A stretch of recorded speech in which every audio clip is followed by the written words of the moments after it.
Thank you for being here at a truly, what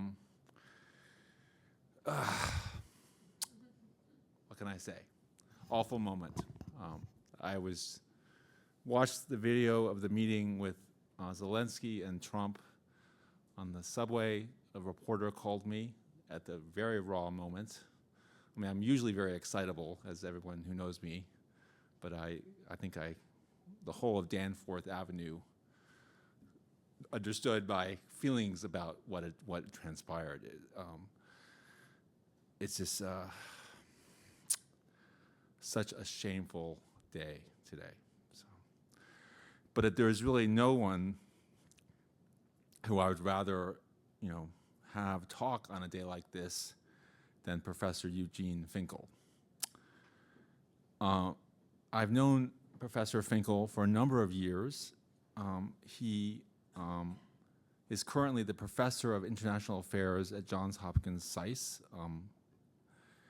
And he wrote just a profound, one of those books that we, kind of a once-in-a-lifetime book called Ordinary Jews, Choice and Survival During the Holocaust, which is just so subtle and so well argued and just gives you such, this is a topic, the Holocaust, which has been well covered. But, to read something about that makes you look at it completely in a different way and gave the victims of the Holocaust agency that I think had been denied them by so many other treatments. So, this was, more than a kind of work of scholarship. It was a profound contribution to humanity. He has since then written a whole number of books, including the fantastic Bread and Autocracy, Food and Politics and Security in Putin's Russia. And he's co-author of Reform and Rebellion in Weak States with Cambridge University Press. He's published in all the journals. He's remarkable. I think, how many APSR pieces do you have? He has 3 pieces in the American Political Science Review. And for those of you who are not political scientists, it's enough to have one piece in the American Political Science Review in your whole career. So this is truly remarkable. He's also been a public intellectual, publishing in the Washington Post, Los Angeles Times, Foreign Affairs, Spectator, and other outlets. But today, of course, he is here to present this book, which is such an important book. We're living in a kind of post-truth universe in which Russia was invaded Ukraine, but according to Trump, it was the other way around. And I think this will be truly an important contribution to understanding what is going on. And the book is The Intent to Destroy Russia's 200-Year Quest to Dominate Ukraine. And without further ado, Professor Finkel, please. So, thank you. Thanks, Lucan, for the introduction. No pressure, no expectations set too high. And obviously, thanks, Lucan, Ed, Olga, and all the others at Mann School for organizing this. It's an honor being here, and thank you all for coming, obviously, on this day. Now, so I will take about 35, 40 minutes, and then we will open up to the questions. If I stop making sense, it might be partly because I'm jet-lagged. I'm based at the Johns Hopkins campus in Bologna, Italy, and partly like everyone else, I'm trying to process what the hell just happened, in Washington, D.C., but let's see how it goes. Okay, so the talk today, as Lucan said, is based on my, it's based on my book that came out in November, Intent to Destroy. So here is the US version on the right, which you have in Canada, and the European version, you decide which one is more macabre than the other. But that was, I think both in different ways represent what I wanted to say in this book and what I wanted to understand in this book. And if you like the talk, then please buy the book. You will find more stuff there. Even if you don't like the talk, I still hope you buy the book. At best, it will convince you that I'm right despite the talk. At worst, you will find some more stuff to hate about it. Now, the book is not an academic manuscript. It's more for the general public, but it was also an exercise for myself trying to understand what exactly was going on. The working title, as I wrote it, was To Kill Ukraine, but then eventually the publisher decided that is a bit over the top even for them, and mind you, that was the press that published Tim Snyder's Bloodlands, but still. So that's exactly what I try to understand. Russian violence in and against Ukraine, both the country and the people. And I started this book with a puzzle that I myself had at the early stages of the war, at the first couple of months since the Russian full-scale invasion in February 2022. And that's the violence against civilians. And if you follow the news about the war, then of course you know that violence against civilians, large-scale violence, is an integral part of the war. Bucha, Mariupol, mass executions, sexual violence, rape, and quite a lot of even more gruesome stuff, such as beheadings, impaling heads on sticks, castrating live POWs with box cutters, etc., etc., etc. And this violence is puzzling if you go back to the Russian official narrative of the war at the start of the invasion, that it was essentially a war of liberation of Ukraine's long-suffering and oppressed Russian speakers who are being repressed by the Kiev's neo-Nazi regime. Now, I'm not an historian, I'm a social scientist by training, but I still know enough history to tell you that genuine wars of liberation do not involve castrating people who we are presumably liberating while they're still alive. So then, that's exactly what I was trying to understand. But as I started writing, I also realized that I cannot understand it just by looking at what happened since February 22, and even not what happened since 2014, when Russia annexed Crimea and Russian citizens with very deep connections to the Russian security services were absolutely instrumental in starting the war in the Donbass. So I had to go back in time, and the more I went back in time, the more it became a historical narrative that eventually covers the last 200 years or so. So essentially, the focus switched from trying to understand the violence against civilians in the current war. I still talk about that, but it's much less central to the story than just trying to understand this dynamic of Russian-Ukrainian relations and how, over the last 200 years, Russian Imperial Soviet and post-Soviet authorities did pretty much all they could to control and dominate the region that is now Ukraine and people who live it. Not just ethnic Ukrainians, of course. The region is extremely diverse. We will talk about that a bit later. And when they failed to achieve this dominance peacefully, why and how did they try to destroy Ukraine through violence? Ukraine as a state, as an idea, as a language, as an identity, and occasionally as people. But since we're in a university, let's start with a quiz. So, the quiz is this. Here are 3 quotes. So, how many of those 3 belong to Putin?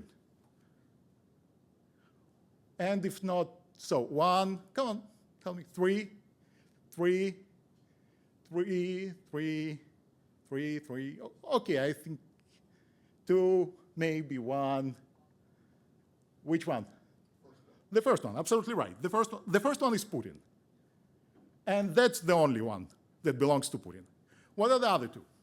Well, the second one is Grand Duke Nikolai Nikolaevich, the commander-in-chief of the Russian army during World War I, just before the Russian army invaded Austro-Hungary and occupied Galicia and Bukovina, which are now westernmost parts of Ukraine. The third quote is Vyacheslav Molotov of the Molotov-Ribbentrop fame, Stalin's Minister of Foreign Affairs, on September 17, 1939, justifying the Soviet invasion of Poland when Hitler and Stalin decided to carve up Europe. But unless you know history, and kudos to the gentleman on the right who does know this history, it's actually pretty hard to understand how many of those quotes actually belong to Putin, because they're so similar and drive similar policies. So that's another thing that I try to understand in this book. Those continuities in ideas and behavior, where do they come from, and how do they translate into actions? So then, let me tell you a bit about what my argument is to explain where I'm going. It's not a very simple argument, but I will try to make it simple. So, my argument is, in a nutshell, is that over the last 200 years, with some brief interruptions in 1920s and 1990s, controlling and dominating Ukraine was persistently a key goal of Imperial Russian, Soviet, and post-Soviet Russian governments. And here, as a side note, I will use the word Russian, but it would be a shorthand for all those three. And this desire to dominate Ukraine, which I think can be reasonably described as an obsession with Ukraine, comes from two parts, from two sources: identity and security. It's not just a security war, as many of my colleagues in international relations would like to tell you, but it's also not just an identity war. So, what those explanations are, where those reasons come from? Well, the identity part is simply, for most Russians, being Russian implies having a special relationship with Ukraine, which often translates into a sense of entitlement to at least parts of Ukraine and its history. And this identity-based view rests on three components. The first is that contemporary Russia and Ukraine both trace their history to Kiev and Rus, a medieval Slavic state that encompassed most of modern Ukraine, Western Russia, and Belarus. I guess many of you know the story.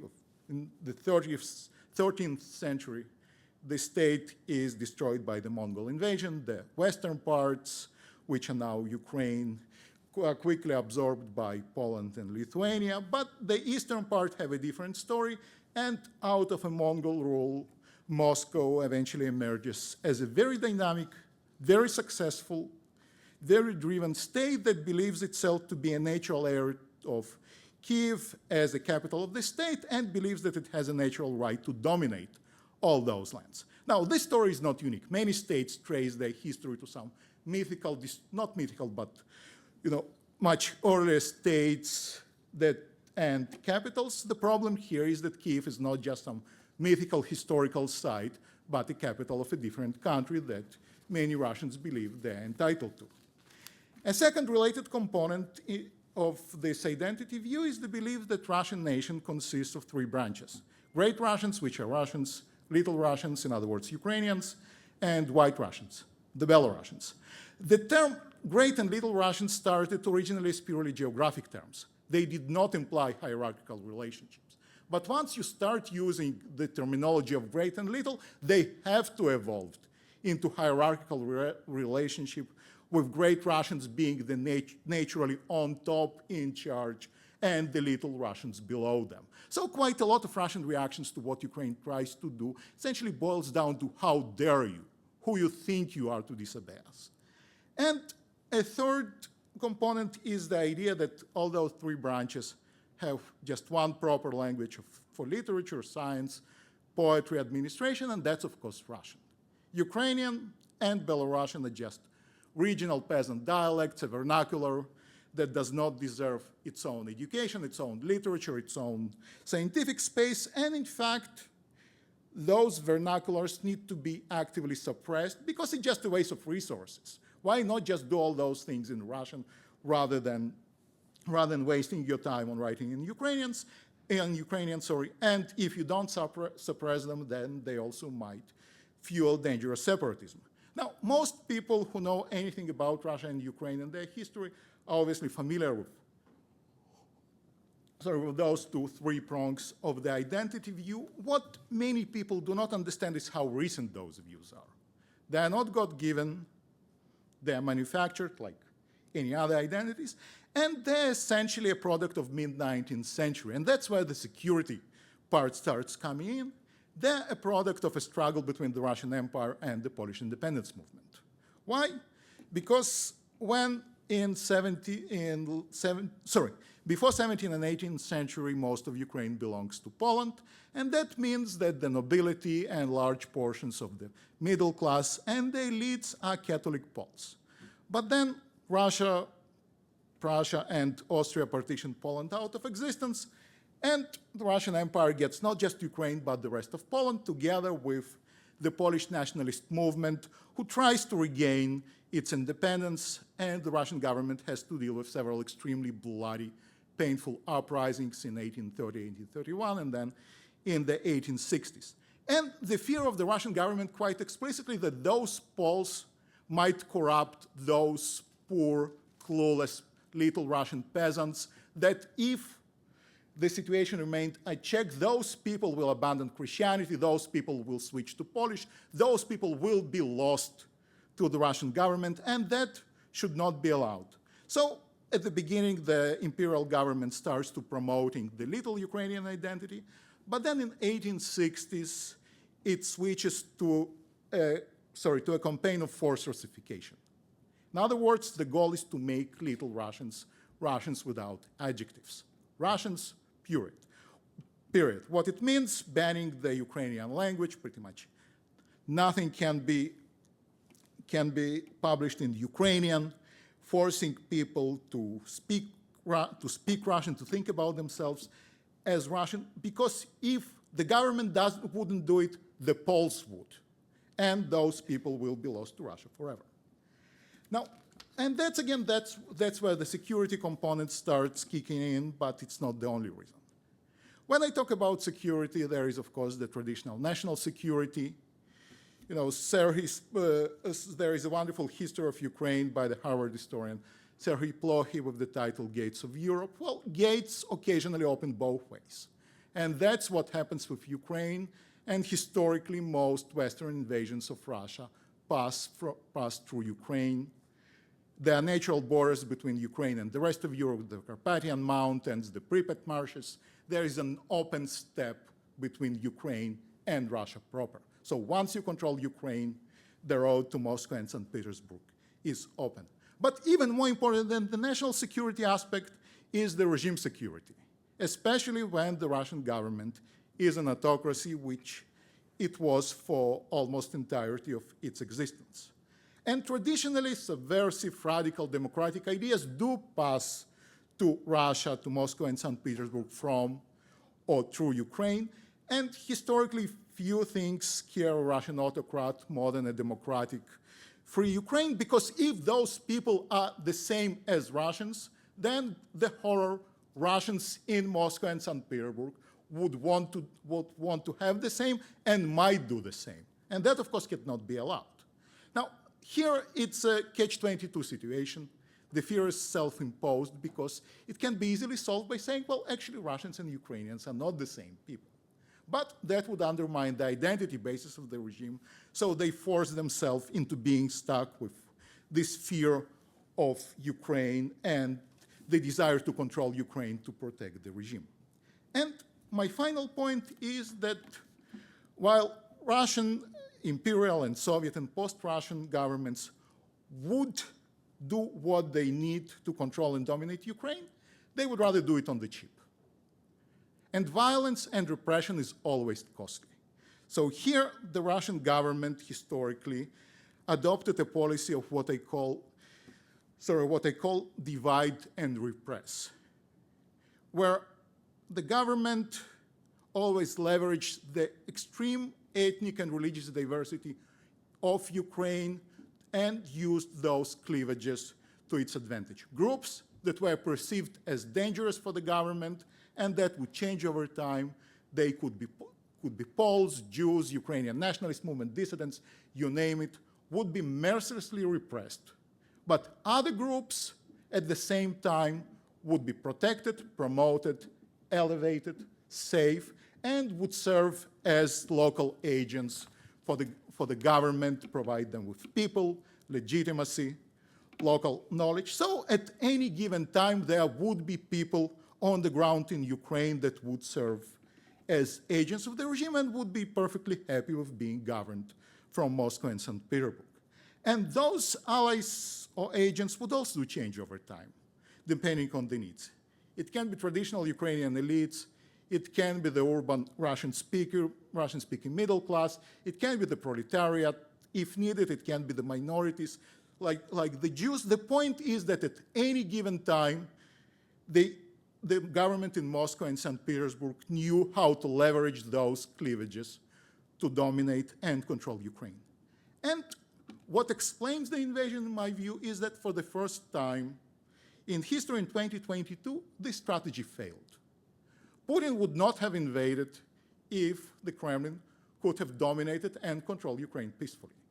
It's just that in 2022, the proposition was not attractive enough for the vast majority of Ukrainians, because what we see since 2014 is, for the first time, an emergence of truly civic Ukrainian nation, where your language, your ethnicity, your region matter less than your commitment to Ukrainian independence. Now, I do not mean to say that Ukrainians suddenly became a monolith, or that old cleavages completely disappeared, or that all Ukrainians are liberal Democrats, and there are no people who like Putin in Russia. Of course, those people do exist. But still, the reality is that the majority of Ukrainians still value independent Ukraine, and that's why Russia had to resort to the use of force and invasion to control Ukraine. There are several reasons for why we see this shift. Partly, it's a response to 2014 and the Russian annexation of Crimea, where many people, including people previously sympathetic to Russia, were genuinely deeply offended by those actions and abandoned their political beliefs. But partly, we in academia tend to underestimate the power of inertia and habit. Partly just the result that Ukraine is now independent for 30 plus years. There are several generations who grew up under independence, or were born under independence, or in the late Soviet Union. I mean, you could look at President Zelensky. He and I were born in the same year. For us, Soviet Union is breadlines, social collapse. There is nothing to be nostalgic about. And those are exactly the generations who cannot perceive themselves outside of Ukraine as a state. And that's another reason why the majority of people in Ukraine are supporting Ukraine. And that's also the reason this emergence of the Ukrainian civic nation that explains Russian violence against civilians. Now, here I'm making a bit of a leap of faith, because we still don't have enough data, but based on what I saw and read, from intercepted calls and various reportings and some memoirs that came out, it's pretty clear that the violence that we see against civilians, not Mariupol, but places behind the front lines, or places like Bucha, is the exact reaction to the Ukrainian rejection of what Russians perceive as the natural order of things, where Ukrainians are essentially little Russians, or Russians, they should welcome and obey their big brothers. But when that did not happen, the perception of Ukrainians shifted from being brothers to being even worse than enemies, traitors. You know how to deal with enemies. You defeat them. But this violence was pretty explicitly a revenge for what Russians see as a Ukrainians' betrayal of the national order of things. So, then, how those factors work in practice over time? Identity, security, divide and repress. In the book, I talk about several episodes. Here, and I can't cover them all, unfortunately, but here I want to talk about one period which for me was absolutely eye-opening, because I myself did not know much about it, even though I come from that region. And I think I'm not alone. I think most people in Ukraine also don't know the story, and that's the Russian occupation of Galicia and Bukovina during World War I. So this part. So the part that you see on the left, I don't have clicker, but you can understand it. So the region that is part of the Austro-Hungarian Empire in 1914. So what's going on there? After the partition of Poland, Galicia, unlike the rest of Ukraine, Galicia goes to the Habsburg Empire, and it remains pretty much the only part of Kiev and Rus that does not belong to the Romanovs and is not governed from them.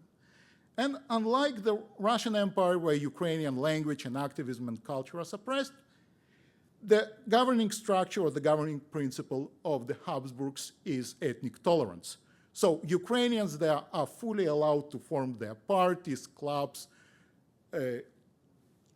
social groups. There is a thriving Ukrainian publishing scene, Ukrainian educational system. There was also a plan to open a Ukrainian language university in Lviv in fall 1914. Unfortunately, it did not happen because of the war. And that also means that those Ukrainian activists who do not want to become Russians without adjectives have a place to go to and work from there, and also start using propaganda and smuggling Ukrainian language publications over the border to Russia. And for the government in St. Petersburg is an absolute mortal threat. Why? Because the fear is that if those people will allow to corrupt, quote unquote, Ukrainians in the Russian Ukraine, not just the empire will collapse, but the Russian nation will collapse as well. Because if before the early 20th century, the legitimacy of the regime was based on the ideas of God-given monarchy, now the empire is shifted to elections, parties, parliaments, and they know the math. And the math is absolutely devastating for St. Petersburg. The math looks like that.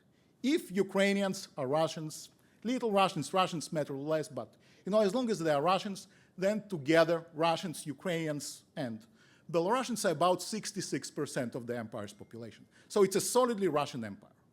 If those people in Ukraine are not Russians but someone else, the share of Russians in their own empire goes to about 44, 45.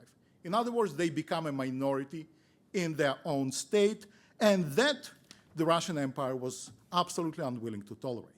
So, how St. Petersburg responds to that? Well, first, they start promoting and funding people in Galicia, opening newspapers, clubs that would be openly pro-Russian, funded by Russia. And even back then, 110 years ago, there are people on the ground in Galicia and Bukovina who are screaming from the rooftops, it's danger. Look what they're doing. They're creating those allies, and then they would claim that those people are oppressed and they will invade to protect them. Which, of course, if you know the story of 2014 and 2022, exactly what happened. The second prong was to present the entire Ukrainian identity and language as a Western project to harm and dismantle Russia. In this case, these were the Austrians and the Germans, so the argument was that there are literally people in the Austrian military intelligence in Vienna, in the general staff, working day and night, creating the Ukrainians to split Russia from within. Now, you are laughing, but if you look at the Russian propaganda in 2022, the only thing that changes is who is doing the splitting. It's no longer Austrians and the Germans, it's the Anglo-Saxons. So you included. And of course, another idea that somehow all those Ukrainian leaders are funded by nefarious sources, typically the Jews. So my favorite line was that Mikhailo Khrushchevsky, who was the first president of independent Ukraine, essentially the founding father of the Ukrainian national movement, is paid by the Jews. And they believed it. If you look at the propaganda stories about Zelensky, you will see quite a lot of similarities there. The war begins in 1914. It doesn't go that well for the Austro-Hungarian Empire, and by September, Russian troops occupy most of Galicia and Bukovina. I already showed you the quote from Grand Duke Nicholas, who commanded the troops. Tsar Nicholas himself is talking about great Russia from the Pacific Ocean to the Carpathians. Galician does not exist. Those people are Russians. Obviously, nobody cares in the slightest if those people actually consider themselves Russians or want to be liberated. St. Petersburg decided that they are Russians and nothing else matters. And the plan is explicitly to annex them immediately. There are no other ideas. Those areas should go to Russia. And it's not just the monarchists or the nationalists. For instance, constitutional Democrats, cadets, Russia's main liberal party, they are fully on board with that. everyone, with some small exceptions, believe that this region is Russia and should belong to Russia. Eventually, they decide that they will wait with the formal annexation until the war is over, but they will annex the area de facto. In other words, it will be governed as if it is Russia. What does it mean in practice? Well, in practice, it means several things.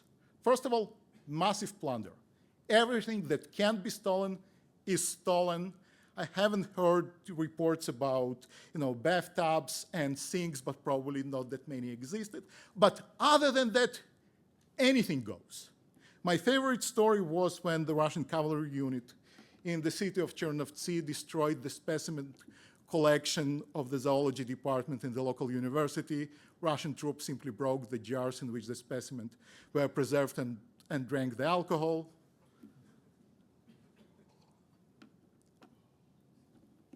The second pillar of that is violence against civilians. A lot of indiscriminate violence, but also very specific, very targeted violence against anyone who is associated with Ukrainian identity. So teachers, journalists, writers, community leaders, priests, many of them are exiled into Russia, many of them are taking hostage. There is a lot of physical violence and massive changes to the administration. So, for instance, Russian authorities changed the language of local administration to Russian, even though almost no one in the region speaks Russian. They start sending bureaucrats from Moscow and St. Petersburg to administer this region according to Russian rules. They start promoting local pro-Russian activists, local collaborators, to position of power. They change the street signs from Latin to Cyrillic alphabets. They change street names to those of Russian leaders. They even change the area to the St. Petersburg's time zone. Everything to make it as Russian as possible. They also crack down on Ukrainian language and especially Ukrainian publications. Nothing can be published in Ukrainian, not even calendars or postcards. The books that do exist are either destroyed or stored. You can't even write mail or send telegrams in Ukrainian because postal censors are instructed to destroy all correspondence in Ukrainian. You had no problem writing in German, the language of the enemy, or French, or Czech, or Polish, or Romanian. Only two languages are banned, Ukrainian and Yiddish. And, of course, they go after the educational system. First, they shut down all the schools, but then Polish and German language schools are allowed to reopen. Ukrainian educational system is shut down above the primary education level. The teachers are forced to switch to Russian, a language that they do not speak. Therefore, they switch to Russian curriculum, and the government starts massively sending teachers from the rest of the empire to teach young students in Galicia and Bukovina that they are Russians and that Tsar Nicholas is the emperor. And there is also massive campaign of forced conversion of Greek Catholics. The majority of Ukrainians in Galicia are Greek Catholics into Orthodox Church. Now, this occupation continued for about a year up until the summer offensive of 1915, and both empires collapsed, so not very many people, including in Ukraine, know this story. I can tell you about, from my own experience, and I also talk to people. I'm from the region. My great-grandparents lived through the Russian occupation. I knew almost nothing about the exact details of that.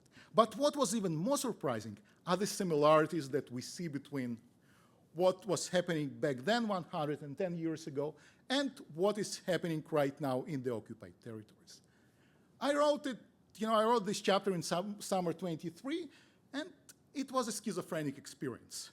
In the morning, I would work with the testimonies, documents, memoirs, and then in the afternoon, I would open the news and read about what Russians are doing in those territories, and the only two things would be different: the time and the place.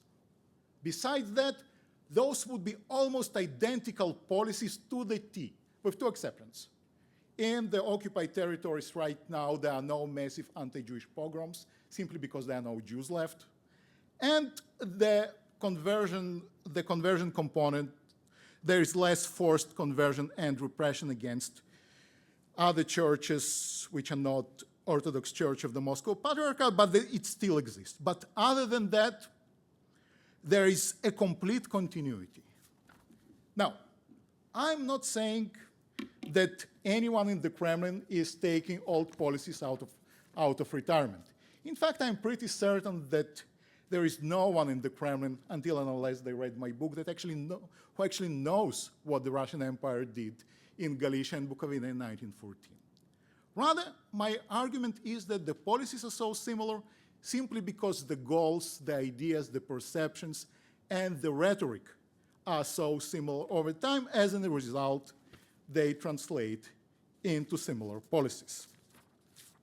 Now, however, I also do not want to claim that the story is deterministic and somehow the Russian government is just forced to do the same things over and over again. Obsession with Ukraine is not a destiny, it's a choice. And at some periods in time, Russian politicians occasionally did make different choices, so at least tried to make them. They failed. They failed very fast. But if you want to understand what can be done differently next time they try, I hope it will happen during my lifetime, though I'm not that optimistic, or to understand what exactly drives those perceptions, I think it's also important to look at those periods where Russian government tried to do things differently and failed, and to understand why they failed. And for me, the most important of these periods is Yeltsin's Russia in 1990s. So what is going on there? Well, Soviet Union collapses, and Russia and Ukraine go different ways. We know we have quite a lot of public opinion data that in Russia at that time, most people do not perceive Ukraine as a real state. There are clear majorities for trying to reclaim Crimea and Eastern Ukraine, but it's not very high on the agenda. There is economic collapse, there are market reforms, people are just busy doing other things. No, Ukraine is not a priority. And even more importantly, Yeltsin himself, he can and should be criticized for many things, but when it came to Ukraine, he instinctively understood that for Russia to become a normal country, to overcome its communist and imperial legacy, Ukraine ought to be independent. And to his credit, he did pressure Ukraine, but he never tried to take it by force. It wasn't even on the agenda for him. And other people in the government, the liberals, again, can and should be criticized for many things, but they did genuinely want to create a peaceful, democratic Russia that will not be a threat to itself and its neighbors. So there was a rare moment of opportunity to create a different story of what Russia is, what Russian borders are, who Ukrainians are, who Russians are. And the liberals were in the government and had all the ability to create this different story, to write different textbooks, to educate people. What have they done on the identity question? Well, the answer is nothing. Why? Because most of those people were economists. They were not thinking in those terms. They genuinely believed that if you fix the economy, if you bring prosperity, all other good things will naturally follow, and that's how you make Russia a peaceful democracy. It was an extremely dangerous plan, looking in hindsight. Why? Because when market reforms instead of prosperity brought poverty and pain, there was absolutely no reason for the Russian population to support this idea of peaceful, democratic Russia, despite the pain.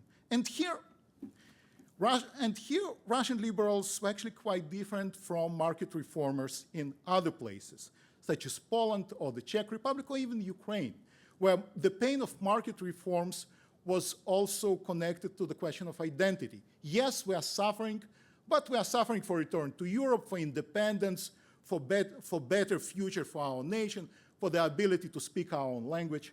it was harder for Russian liberals to do it because they could not say we want to build Russia which is not Russia, which was Ukrainian President Kuchma did in his book with the title Ukraine is not Russia, and that's enough.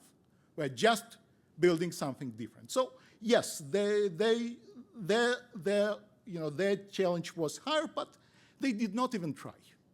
And as a result, when the market reform failed, the prospect of democratic, peaceful Russia failed as well. Because while liberals were shut down from were busy in the government masterminding and promoting market reforms, the opposition was shut down of the government, and identity was pretty much the only thing they could talk about. What was left for them? And they did talk about identity day and night. Here, we typically call the anti-Yeltsin opposition as the red-brown coalition or the red-brown alliance, red for the communists, brown for the fascists. Those people disagreed pretty much on anything, argued about anything with two exceptions. First, they all hated democracy. And second, they all believed that Ukraine should belong to Russia, though for different reasons. So here are some examples. For communists, obviously their goal was to recreate the Soviet Union. How you do it? You start with Ukraine.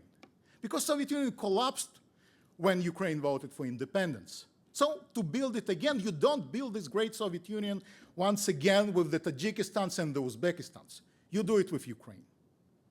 They also controlled the parliament and issued quite a lot of resolutions that annulled the transfer of Crimea to Ukraine or the dissolution of the Soviet Union and many other things that I will be more than happy to talk about later.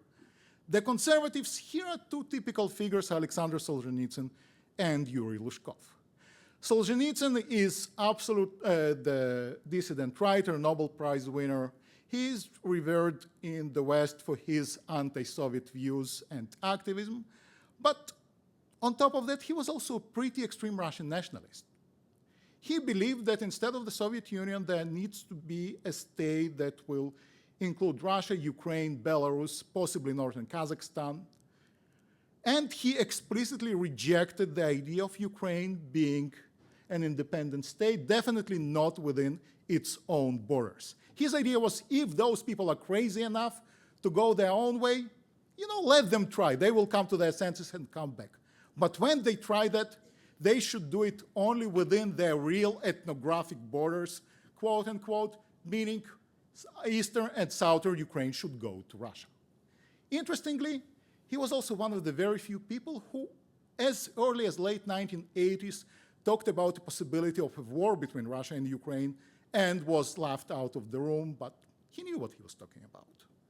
Yuri Lushkov, probably the mayor of Moscow, and for most of the 90s, probably the second most powerful politician in the country, he managed to get himself declared persona non grata in Ukraine for going to Crimea and stating that Crimea needs to go back to Russia. He also worked with Crimean authorities to start an infrastructure project, a bridge that would connect mainland Russia to Crimea without consulting the government in Kyiv, of course. So once they got wind of that, it got shut down. But this bridge was one of the first things that Russians built when they annexed Crimea. And the radicals, crackpots, if you will, because they are genuinely crackpots, but influential ones. People like Limonov, the head of the National Bolshevik Party, or Alexander Dugin, a geopolitical guru who many people claim to be Putin's brain. He is not Putin's brain, but he is influential nonetheless. For those people, the future of Russia is Russia as a continental empire. How do you start building this continental empire? You start it with Ukraine. And, it's easy to dismiss those people as crackpots, and they are crackpots. And, they're extremists, but Limonov and his National Bolsheviks were absolutely crucial in starting the war in the Donbass. And Dugin, he is not Putin's brain, but he is still extremely influential in the security services, and actually pretty much everything he said 20 years ago and was considered a crackpot for saying this, now Putin is saying it almost verbatim. He was also the first person to produce a map of divided Ukraine with southern and eastern Ukraine called Novorossiya. long before 2011. So the result is that when reform failed and there was no reason for the Russian population to support this vision of democratic, prosperous Russia, those ideas became hegemonic. They became uncontested. And the perception that Ukraine is not a real state and at least some part of Ukraine should belong to Russia became common, became absolutely entrenched among a large part of the Russian population, to the extent that they're not even questioned. And that explains quite a lot of the support or the acquiescence among the Russian population for the war. Without Putin, there probably would not have been an invasion, but without those ideas, there would not be a war either. Now, and those ideas became so, and I need probably 5 more minutes and then I'm done. Those ideas became so commonplace that even many liberals started adopting them. So, for instance, one of the masterminds of the Russian economic reform, a person named Boris Chubais, essentially number 2 in the government, started talking about Russia as a liberal empire. Now, I have no idea what a liberal empire is. When I go to the UK, I ask all the audiences there what a liberal empire is, because presumably they would know better, but they don't as well. And some even abandoned liberalism altogether. And what I want to briefly show you and to talk about is a book that we know was extremely influential, very widely read in the Kremlin circa 2007, 2008. Hasn't been translated into English, and for a good reason. It's a horrible, boring book. It was written by a prominent liberal politician, a former vice speaker of the Russian parliament from a liberal Yabloko party. Its title is The Third Empire, Russia as it is ought to be. And here you see Russia in the red, including Greenland. Now, I know this part is pretty touchy among you guys right now, but that's a different story. So then, what the book is? Well, it's a futuristic novel. The timing is about 2050, so about 25 years from now. The world is divided into 5 large states. Russia is obviously an empire, obviously an autocracy, obviously ruled by the Tsar. How does it become this continental empire? It's easy. It defeats the US in a clear war. But that's not the most interesting part. The most interesting part is how, according to the story, the expansion of Russia begins. Obviously, it begins with Ukraine, because Ukraine, and I love this quote, irritated the Kremlin by the very fact of its existence. And let me tell you the scenario. It's 2007. Ukraine is deeply divided between the pro-Western part and pro-Eastern part. There is a political crisis. There is a pro-Western government that comes to power in Kyiv, and there are protests and low-level violence in the East and the South. When the government in Kyiv gets its act together and tries to crack down on those protests, they declare a rebellion and ask Moscow for help. The Kremlin intervenes, sends the military, defeats the Ukrainian army, keeps the US out by threatening a nuclear war, so NATO does not intervene. What happens next? There is a referendum in those areas. There is a new state called Novorossiya that quickly joins Russia, and then, after several years, the rest of Ukraine follows. If it sounds very similar to how things unfolded on the ground in 2014 and 2022, well, it is very close to the extent that I know quite serious people who believe that this book was read in the Kremlin not as a futuristic novel, but as a to-do manual. I wouldn't go that far, but my point is that that's another example where we see similar ideas, similar perceptions, similar rhetoric, leading to pretty similar actions on the ground. So I will stop here. I typically have another slide that talks about how we can fix it, but it has been written a week ago, so I don't think a lot of this stuff is valid anymore, but we'll be happy to talk about it in the Q&A. Thank you. Thank you so much. So this is the way we're doing the questions. We're gonna distribute some cards. No, no. We don't have cards. Why do we need cards? Thank you. Why do we need cards? Okay. Yeah. I'll start with some questions. Okay.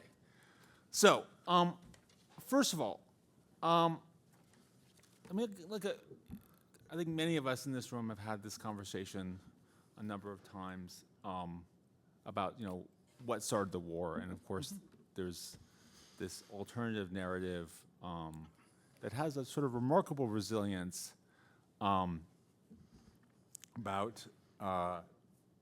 Yes. Sorry. Do you mind just, if you just can, we're going to distribute the cards, write your question on the card, and then we will go from there. Thank you, Marta. Marta always is like, she's always comes through. Think about Yes. Wait. Let me, yeah. Oh, I will talk about China. What do I know about China? So I guess part of the problem is like when you talk about what motivated the war, is ultimately it depends on what is going on in one old guy's head. So like from a little social, I'm gonna have you kind of reflect on this kind of social. So how do we know, like that it's not? I mean, I don't think it's NATO, but how do we know it's not NATO, or how do you know that it's in fact what you're talking about? Right, so you're asking, so if you want me to go into this one guy's old man's head, I would rather not to go there. It's a very dark and scary place. But I think we have a pretty good understanding why it's not NATO, because actually in Russian almost no one of them talks about NATO. I mean, when in 1990s all those people talked about why Russia needs Ukraine, only Dugin mentioned NATO, and even that was in passing. They all talked about identity. When we talk about, when we, don't go into Putin's head, but look at what he says or what the Russian propaganda and official narratives produce, yes, in English that would be NATO. But in Russian it would be Sevastopol, Crimea, our Jerusalem, those people, Russians, it's our land, Kiev and Rus, they actually don't call it Kiev and Rus anymore. Now it's ancient Rus. It's ours, ours, ours. It was a mistake that we lost it, a fluke of history. Now we're just fixing it. So that's what I think gives me pretty good confidence that it's about identity and not NATO. And it's not that Ukraine suddenly joining NATO, not that it was about to join NATO in 2014 would be the first time. After all, first Soviet Union, then Russia have a land border with NATO since 1947, since the founding of the alliance. That's Norway. So, and we also know how they reacted to Finland joining NATO. It was pretty much a collective shrug. So I just don't buy it. Yeah, I don't either. So I'm just, but it is remarkable how durable that narrative is, and I guess. I will maybe come back to this, but because Marta was, I'll ask Marta's question, which is a very good one. What about China? What about it? Well, yeah. So I'm not a Putinist, not in political sense, and not even a scholar of Putin, right? So what I'm trying to do in this book is to see how they talk and think about Ukraine. I don't think I'm qualified to talk about China thing. Sorry. Okay. Okay. So this is a very sensitive question. So did Zelensky blow it today? Hey. That seems a little harsh. Define blow. Okay. So again, it's all raw, and we're still processing it. So. Could Zelensky be more differential? Probably yes. He could have said thank you, President Trump, and thank you the U.S. for all those weapons instead of pushing back. He could have been more diplomatic. He would probably be quite. I don't think it would have changed anything because because the U.S. side was not interested in this exchange to begin with, from what I understand. So no, I don't think he blew it up today. And some things need to be blown up, occasionally, and I still don't know what will happen. But over the next several hours, and the kind of pushback energy that I see from people who care about Ukraine or just care about the U.S. is extraordinary. I haven't seen this since 2022. So maybe, it will generate something. I still don't know. This needs to be followed by action. But Yeah, no, if I just, maybe he blew it up, but it had to be blown up. yeah, I mean, basically, I mean, my own, if I may interject here, I think that Trump had cornered, he kind of, had Putin, sorry, Zelensky, by, putting him in that position, saying things that are outright lies about Ukraine. And so either he had the choice of nodding, in which case he would have been criticized for agreeing to things that are clearly not true, or of, defending his country because his country's under threat. And so Trump and Vance, who basically teamed up on him, basically gave him, the impossible choice, and he chose he chose to defend his country. So I think for that, I think we can all admire him. But yeah, okay. So you didn't mention one word, many words, genocide. Genocide, okay. So talk to me, because that has been another kind of issue that the term has been used by many, and I'm just curious what you think of, to what extent that, as someone who's obviously thought a great deal about these issues, what do you think? Absolutely. So obviously the title of the book comes from the UN Convention on the Prevention and Punishment of the Crime of Genocide from 1948, or the Genocide Convention, that defines genocide as acts taken with the intent to destroy a racial, religious, ethnical, or national group, I'm mixing the order, as such in whole or in part. And that is another argument of my book, that this war is genocidal, because genocide is not about the numbers. And that's a pretty common misconception. It's about intent to destroy a group as such. And that's, I think, what we clearly see in Ukraine. There is a lot of indiscriminate violence. So, for instance, I do not consider Mariupol genocidal. It's a war crime, it's a crime against humanity, but that's just how Russia fights. That's how Soviet Union fought for many years. That's how Russia fought in Chechnya. That's how Russians fought in Syria. But within this indiscriminate violence, there is also a clear intent to destroy Ukrainians, not as an ethnic or a racial or religious group, but as a national group.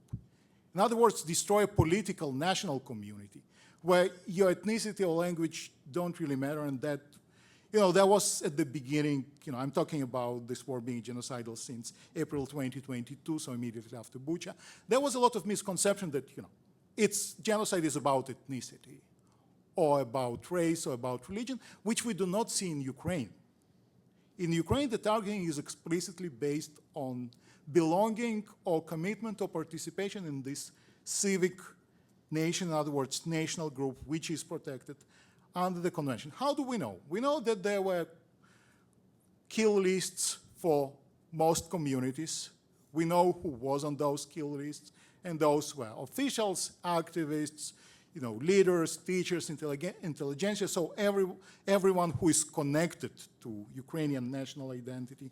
We know who they target behind the front lines and for what, and that is speaking Ukrainian, commitment to Ukraine, or just patriotic tattoos, quote unquote. In other words, a trezoub can get you in deep trouble if you happen to be in the occupied territory. So that's why I think the war is genocidal, yeah, because there is a clear intent to destroy a national community that is also, importantly, explicitly backed by the Russian propaganda. I mean, they're almost advertising it, which I never thought I would see, because, in genocide studies, the consensus is that perpetrators are not idiots. They know what they're doing, so they will use coded language, they will use use written, or they will issue written orders and then close the archives, or they will just, never talk about it, but just do it quietly. In fact, what we see with Russia and Ukraine, they're almost advertising it, and I never thought I would see something like that.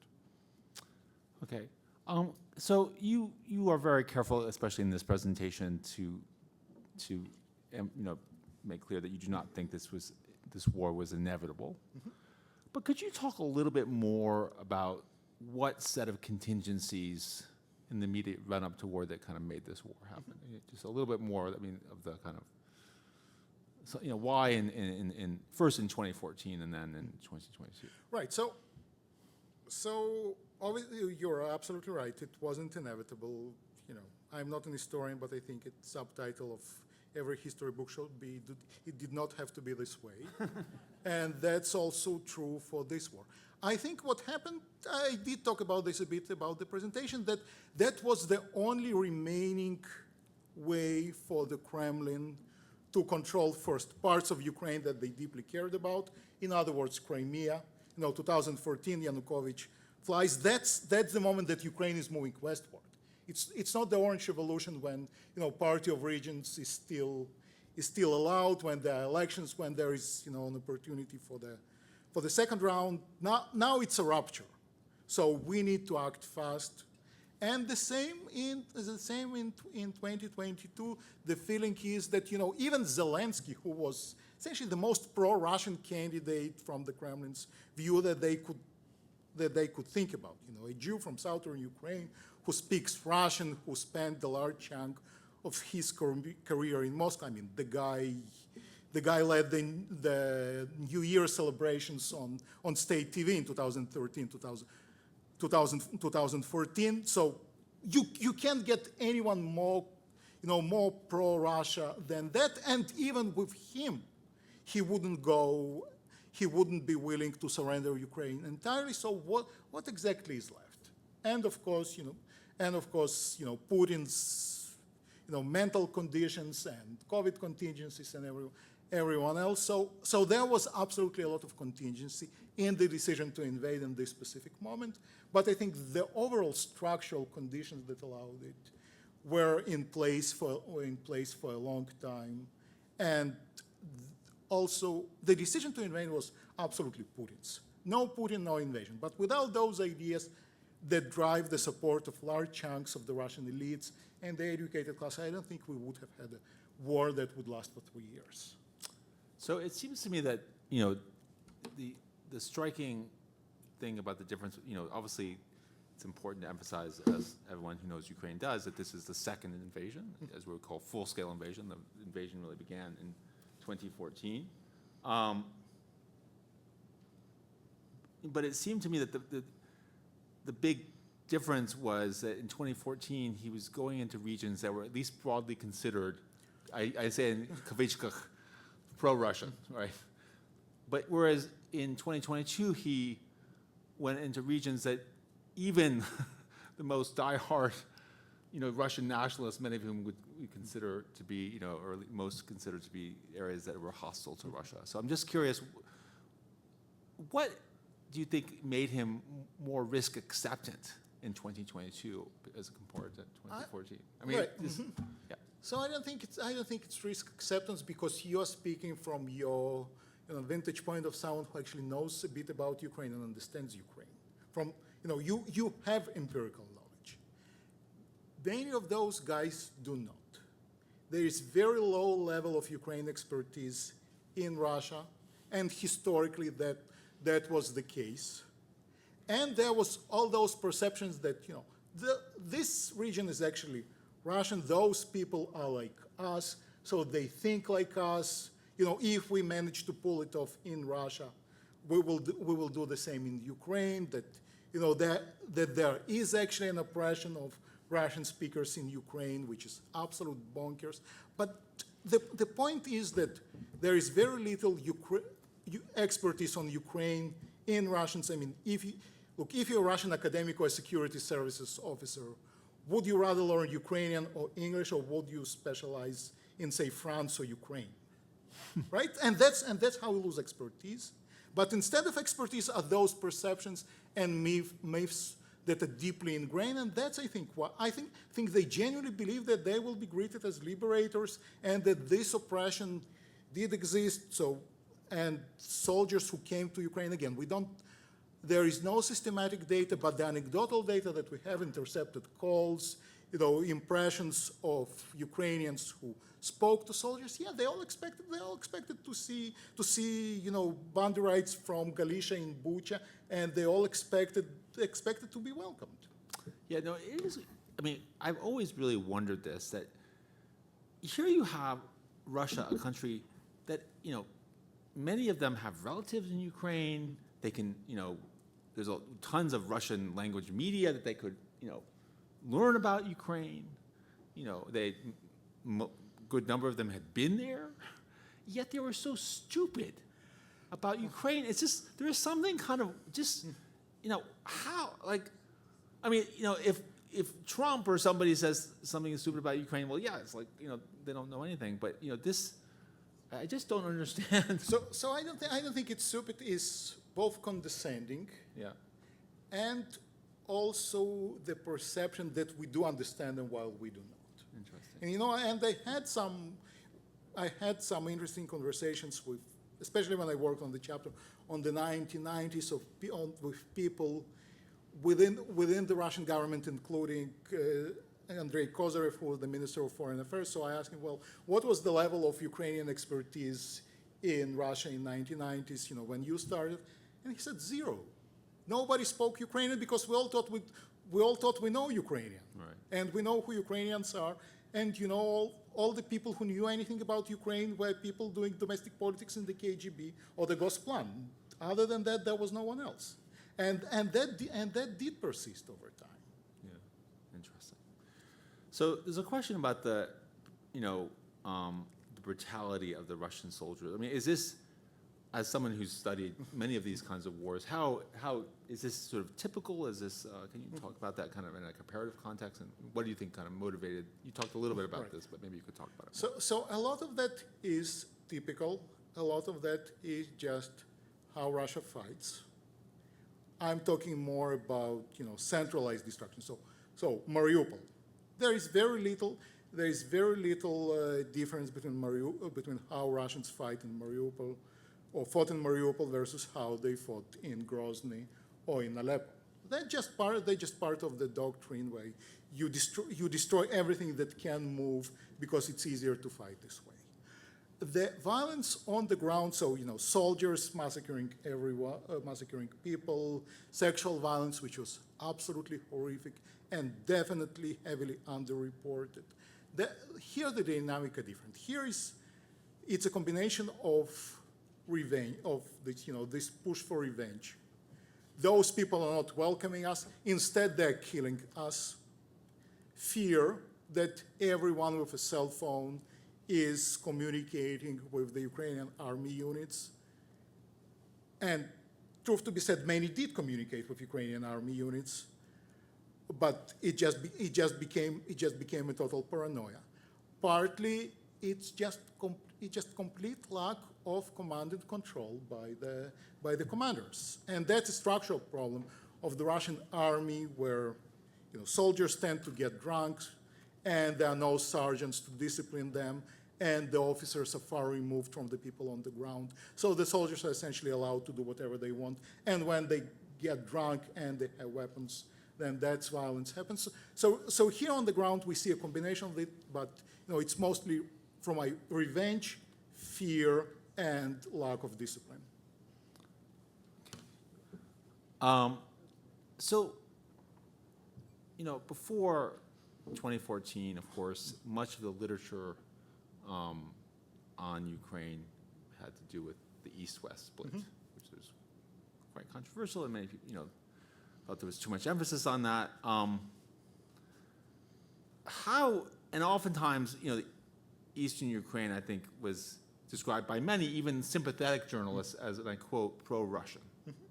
So can you just talk a little bit about how that division kind of fits into your argument? Or? Right. So I think this East-West cleavage is very overrated. I mean, not that Donbass and Galicia are the same, of course, because they're different, but I think they think, wanting to speak Russian in Ukraine or wanting better relations with Russia does not necessarily means wanting to join Russia. Even people in the Donbas or Crimea did not, the vast majority of them did not want to join Russia, they just wanted a different Ukraine. And Putin and Russia were not willing to accept that.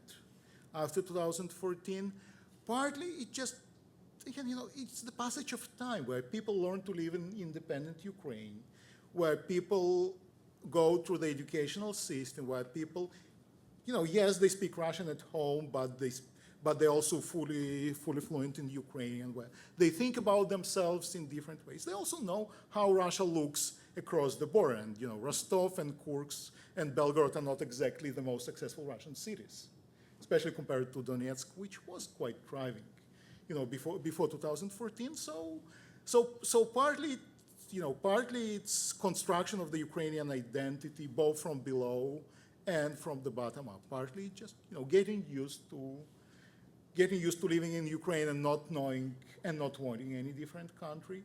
Partly just they know what's in store for them when Russia comes. So how different do you think this war would have been if Poroshenko had been president? I mean, if it's someone from Western Ukraine. I mean, I think. Well, Poroshenko is not from the. Oh, yeah, no, he's not, sorry, but okay. If someone, if Poroshenko. Okay. If another. A good question. I have no idea, honestly. I mean, that's a counterfactual I haven't thought of.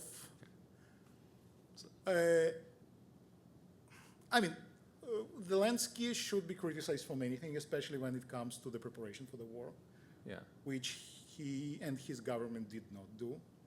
And they are responsible for quite a lot of failures in the south and the east at the very beginning of the war. But he also turned out to be an extreme, a great communicator that Ukraine needed. And Poroshenko, to put it mildly, is not a great communicator.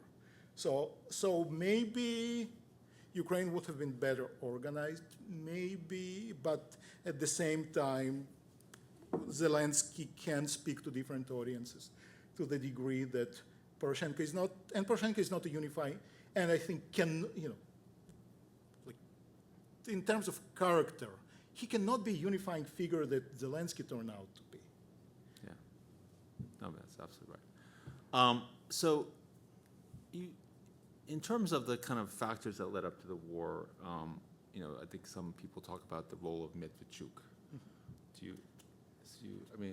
Right. So not necessarily Medvedchuk as a person, but what Medvedchuk had and the TV channel. So again, we won't really know what exactly led to the decision to invade until we open the archives. But for me, the closure of the TV channels that Medvedchuk had was a tipping point, because that was the last remaining way for the Kremlin to influence Ukrainian public and to try to dominate and control Ukraine through peaceful means. Now that was gone, so again, like in 2014, the rupture has become complete. There is no other ways to control the state and to rule it beyond using violence.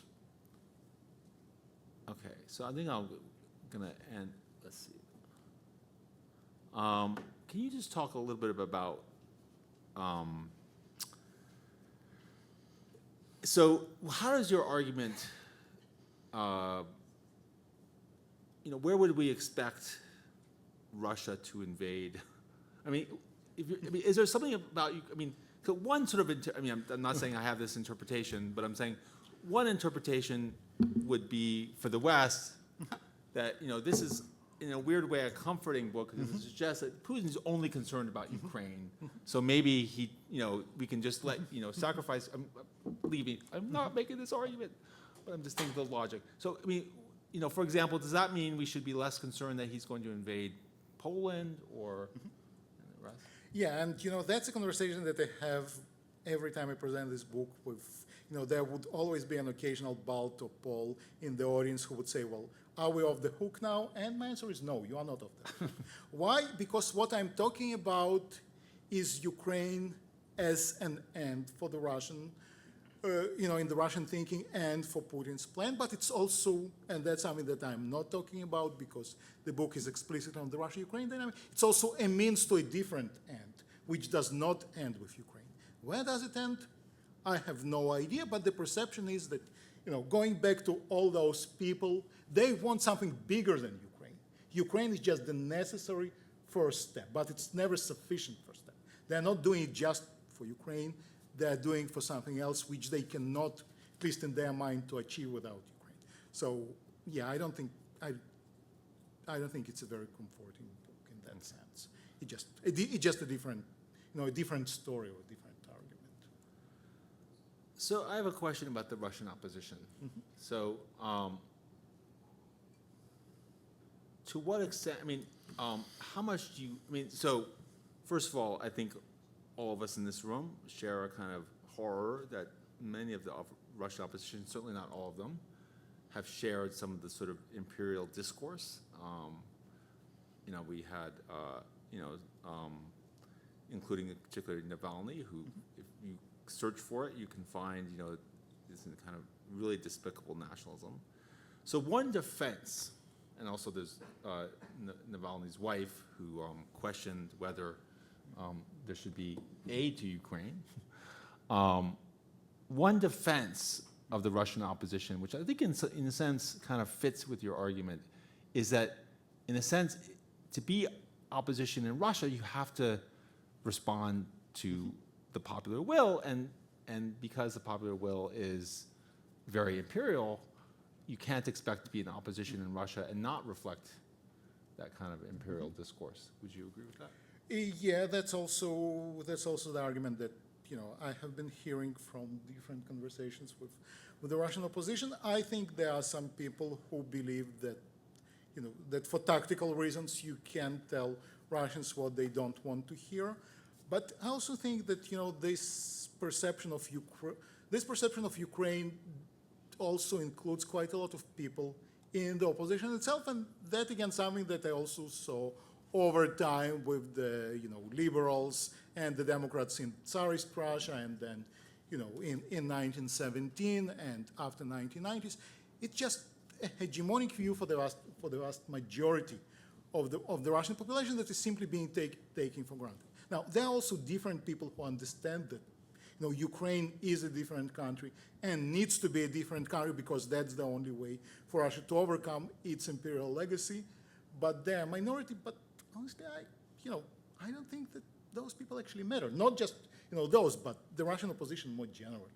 If Putin dies tomorrow, then it won't be Navalny who will be president. It will probably be Naryshkin or someone else. Or someone else within the Kremlin, possibly even more hawkish and nationalist than Putin himself, to the extent that it's possible. Yeah, they're in the West, they're on TV.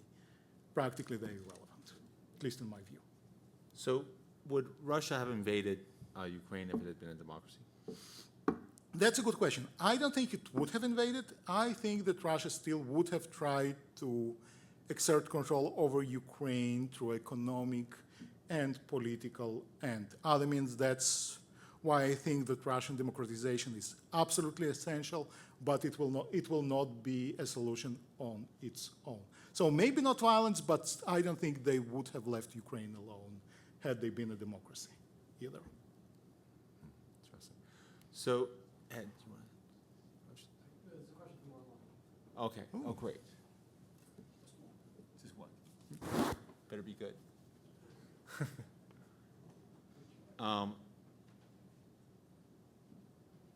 Okay. The West knew that the invasion was coming. Why didn't the West amass troops on the border to deter?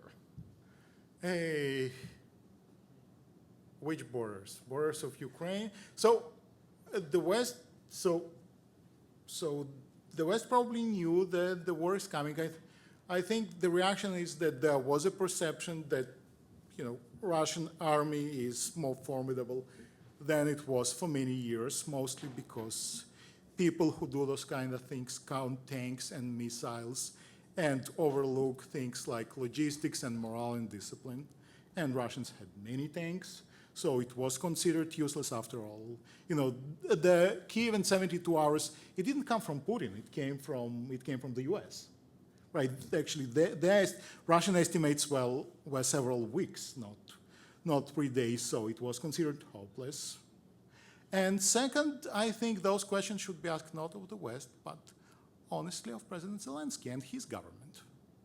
And I'm sure those questions will come after the war is over, but So, decisions were made. yeah. So, I mean, how do you see, this is obviously completely speculative, but two speculative questions to end this.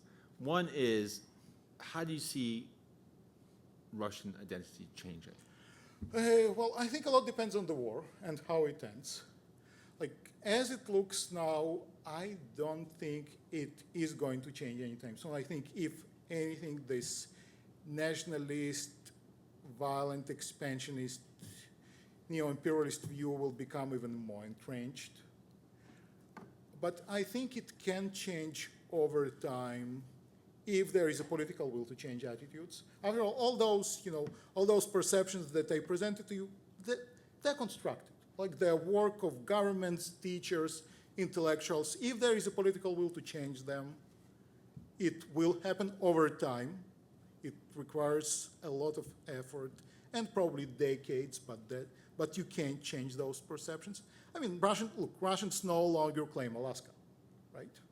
They no longer claim, or at least the vast majority of them, no longer claim Finland. And even more importantly, for my story, they no longer consider Galicia Russian, right? 1914, 1939, the consensus was those people are Russians. The place is Russian. Now even Medvedev doesn't want Galicia. It's like, you Poles take it, deal with those nut jobs. Well, we have nothing to do with them. Why? As a result of the violence, as a result of the war, which was horrific, with a lot of war crimes and atrocities committed by both sides. But that's how this perception that those people actually not Russian kicked in. And my hypothesis, I still don't have the evidence, but my belief is that quite a lot of those conversations might already be happening among Russian soldiers. Are those people our brothers? Do we need them? Or those families? Now, to become entrenched, it needs to be from the top down, not from the bottom up. But it's quite possibly that we will see the shift. Yeah. Okay. I'm hopeful. Yeah. Okay, so I'm going to end on a more pessimistic question. Sorry. So where I mean, this is probably outside your area of expertise, and this is an unfair question, but where do you see the war going right now, given, I mean, in the absence of, assuming that U.S. aid will end? So obviously whatever I say probably applies to the evening of February 28th, and tomorrow we'll have another day and maybe another perception. So I am like you. I am pessimistic. Yeah, I think we are headed to a war that is more chaotic, much less stable, with a lot more violence, especially violence against civilians. That it's not just Trump who unleashed it or Putin. There are many reasons, but I think the next several decades will be pretty painful, to put it mildly. So Marina Budrin, who gave a fantastic talk, she's written, I don't know if you've read it, yeah, of course. On the disarmament in Ukraine, had made the argument that Russia is most likely to use nuclear weapon, and not as many people were assuming that when it was on the brink of defeat, but when it's on the brink of victory. That if you look at when the nuclear bomb was used in Japan, it was basically when the U.S. was winning the war, but did not want to fight trench-to-trench warfare, and used it to kind of as a kind of way of kind of sealing the final victory. On that happy note. Okay, but on a better note, I apologize. I'm sorry. I'm like many of you. I'm feeling very dark. But there is food. So as long as we have it. As long as we still have it. As long as the United States has not yet invaded us. I mean, it is quite striking. Being here in Canada, there's very much. I think Canada now identifies with Ukraine in a way that I think none of us thought was possible. So, Slava Ukraini. Yeah. Okay. So thank Thank you, and I Thank believe you. that now there's food, but thank you so much. Thank you. Thank you. Thank you. Thank you.